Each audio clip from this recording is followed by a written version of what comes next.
கௌரவ பிரதி சபாநாயகர் அவர்களே, யாழ்ப்பாண மாவட்ட விவசாயிகளுடைய பிரச்சனை தொடர்பில் 27/2 ஒரு கேள்வியை முன்வைக்கிறேன். விவசாய மாவட்டமான யாழ்ப்பாணத்தில் நெற்செய்கைக்கு மேலாக உப உணவு பயிர்களான சின்ன வெங்காயம், வேதாளக்காய் வெங்காயம், உருளைக்கிழங்கு, திராட்சை, கரணைக்கிழங்கு, பீட்ரூட், வாழை, மரவள்ளி, மிளகாய் போன்ற பயிர்கள் வலிகாமம் வடக்கு, வலிகாமம் கிழக்கு, வலிகாமம் மேற்கு, வடமராட்சி தெற்கு மேற்கு, வடமராட்சி கிழக்கு, தீவகம், தென்மராட்சி போன்ற பெரும் பிரதேசங்களில் உள்ள பேரூர்களில் செய்கை பண்ணப்பட்டு வருகின்றன.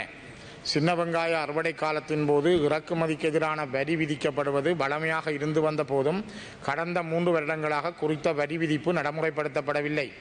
காலநிலை தாக்கத்தால் வெங்காயத்தின் உற்பத்தி தரம் குறைவடைந்ததன் அடிப்படையில் யாழ்ப்பாண சின்ன வெங்காயத்திற்கான கேள்வியும் சந்தையில் குறைவடைந்துள்ளது. இதனால் வருடத்தில் 3 தடவை செய்கை பண்ணப்படும் வெங்காயம் தற்போது வருடத்தில் ஒரு முறை மட்டுமே செய்கை பண்ணப்படுகிறது. இதனால் உற்பத்தியையும் அதிகரிக்க முடியாமல், விற்பனை மூலம் லாபம் பெற முடியாமல் தமது ஒட்டுமொத்த மூலதனத்தையும் இழந்தவர்களாக யாழ்ப்பாண மாவட்ட வெங்காய செய்கையாளர்கள் மிக மோசமாக பாதிப்படைந்துள்ளனர். யாழ்ப்பாணத்தில் உற்பத்தி செய்யப்படும் சின்ன வெங்காயத்தில் பார உலோகம் நிறைந்துள்ளதாக கூறப்படுகின்ற போதும் ஏனைய நாடுகளிலிருந்து இறக்குமதி செய்யப்படும் வெங்காயத்தில் பார உலோகம் உண்டா இல்லையா என்பது உறுதி செய்வதற்கான வழிமுறைகள் எவையும் உரிய திணைக்களங்களால் நடைமுறைப்படுத்தப்படவில்லை. தம்முள்ள மற்றும் ஏனைய நாடுகளிலிருந்து மேற்கொள்ளப்படும் சின்ன வெங்காய இறக்குமதிக்கு கழிவு நடைமுறை பின்பற்றப்படாத சமநேரத்தில் வடக்கு மாகாணத்தில் மட்டும் சின்ன வெங்காயம் உள்ளிட்ட உற்பத்தி பொருட்களுக்கு 10க்கு 1 கழிவு செய்யப்படுகின்றமை ஏற்கனவே பல்வேறு பாதிப்புகளின் விளிம்பில் உள்ள விவசாயிகளை மேலும் பாதிப்பதாக அமைந்துள்ளது.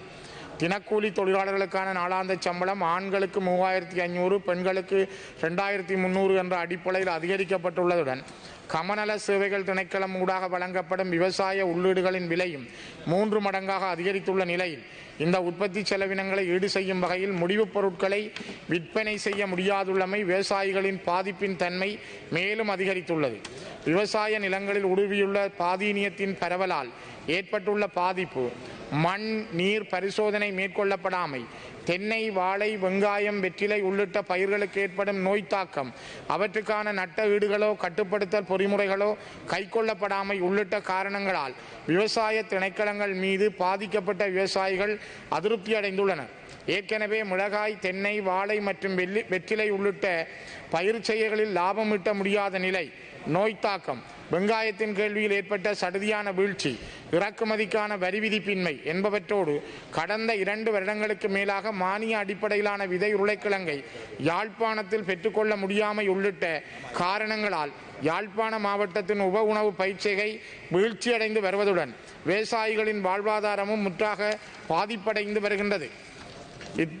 இயற்கை பேரிடர்கள் மற்றும் நோய் தாக்கங்களினால் ஏற்படும் பாதிப்புகளுக்கு ஏனைய மாகாணங்களில் நட்ட ஈடு வழங்கப்படுகின்ற போதும் வடக்கில் குறிப்பாக யாழ்ப்பாணத்தில் விவசாயிகளின் பாதிப்புகளுக்கேற்ற மாற்று நடைமுறைகள் குறித்து தொடர்புடைய திணைக்களங்கள் கரிசனை கொள்வதில்லை என்பதே பாதிக்கப்பட்ட மேற்படி விவசாயிகளின் ஆகக்கூடிய ஆதங்கமாக உள்ளது. என்னுடைய முதலாவது கேள்வி, சின்ன வெங்காயம் அறுவடை செய்யப்படும் காலத்தில் விவசாயிகளை பாதுகாக்கும் வகையில் அரசால் இறக்குமதிகளுக்கு எதிரான வரி விதிக்கப்படுமா என்பதையும், கடந்த 3 ஆண்டுகளாக ஏன் இந்த வரி விதிப்பு நடைமுறைப்படுத்தப்படவில்லை என்பதையும் அமைச்சர் அறிவிப்பாரா? 2வது, இவ்வருடம் தொடர் மழை காரணமாக சின்ன வெங்காய செய்கையில் ஈடுபடும் விவசாயிகள் தங்கள் முதலை முழுமையாக இழந்துள்ளதுடன் உற்பத்தி பொருளின் தரமும் குறைந்துள்ளது. இத்தகைய பாதிப்பை எதிர்கொண்டுள்ள விவசாயிகளின் வாழ்வாதாரத்தை மீளமைக்கும் வகையில் நட்ட ஈடு வழங்கும் திட்டம் அரசிடம் உள்ளதா? 3வது, காலாகாலமாக யாழ்ப்பாண மாவட்டத்தில் சிறப்பாக உற்பத்தி செய்யப்பட்ட உருளைக்கிழங்கு செய்கை பாதிப்படையும் வகையில் மானிய அடிப்படையிலான விதைக்கிழங்கு கிடைக்கப்பெறாமைக்கும் தரமான புதிய இனங்கள் அறிமுகம் செய்யப்படாமைக்கும் காரணம் என்ன என்பதை அமைச்சர் இச்சபைக்கு அறிவிப்பாரா? பார உலோகம் நிறைந்துள்ளதாக கூறப்படுவதன் அடிப்படையில் கிருமிநாசினி பயன்பாடு குறைவடைந்துள்ள நிலையில் இறக்குமதி செய்யப்படும் வெங்காயத்திற்கு பார உலோகம் உண்டா இல்லையா என்பதை மக்களுக்கு எவ்வாறு தெளிவுபடுத்துவது என்பதற்கு அமைச்சரின் பதில் என்ன? 5வது, வடக்கு மாகாணத்தில் மட்டும் இவ்வுற்பத்தி பொருட்களுக்கு 10க்கு 1 கழிவு செய்யப்படுகிறது. ஆனால் இந்த கழிவு முறை தம்புள்ள மற்றும் இறக்குமதி செய்யப்படும் வெங்காயங்களுக்கு ஏன் பின்பற்றப்படுவதில்லை என்பதை அமைச்சர் சபைக்கு அறிவிப்பாரா?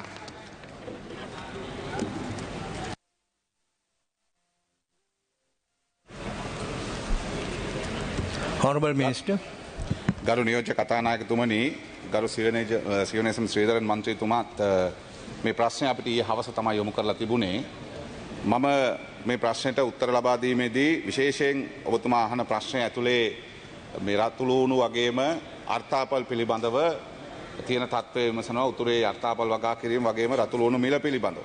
ආහාර සුරක්ෂිතතා කමිටුවේ මේ පිළිබඳව සාකච්ඡාවක් ගත්තා.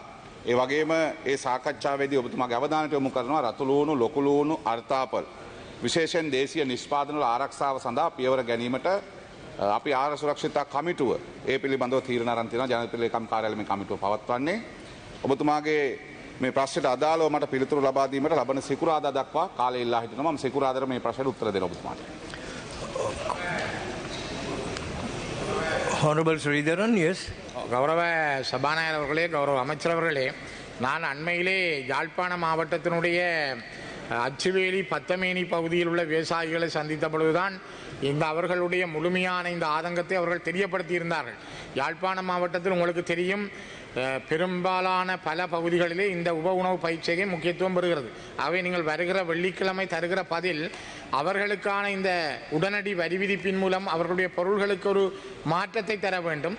அதே நேரம் அந்த மாவட்டத்திலே உற்பத்தி செய்யப்படுகின்ற பொருட்கள் கடந்த காலங்களில் ஒரு சாதாரணமாக ஒரு நாளைக்கு 40 லொரிகளில் தென்பகுதிகளுக்கு ஏற்றப்பட்ட விவசாய உற்பத்தி பொருட்கள் இப்பொழுது ஒரு நாளைக்கு ஒரு லொரி கூட ஏற்ற முடியாத அளவுக்கு விவசாயம் பின்னடைந்துள்ளது. தயவுசெய்து இந்த விடயங்களையும் கருத்திலே கொண்டு உங்களுடைய ஆக்கபூர்வமான பதிலை நான் வெள்ளிக்கிழமை எதிர்பார்க்கிறேன்.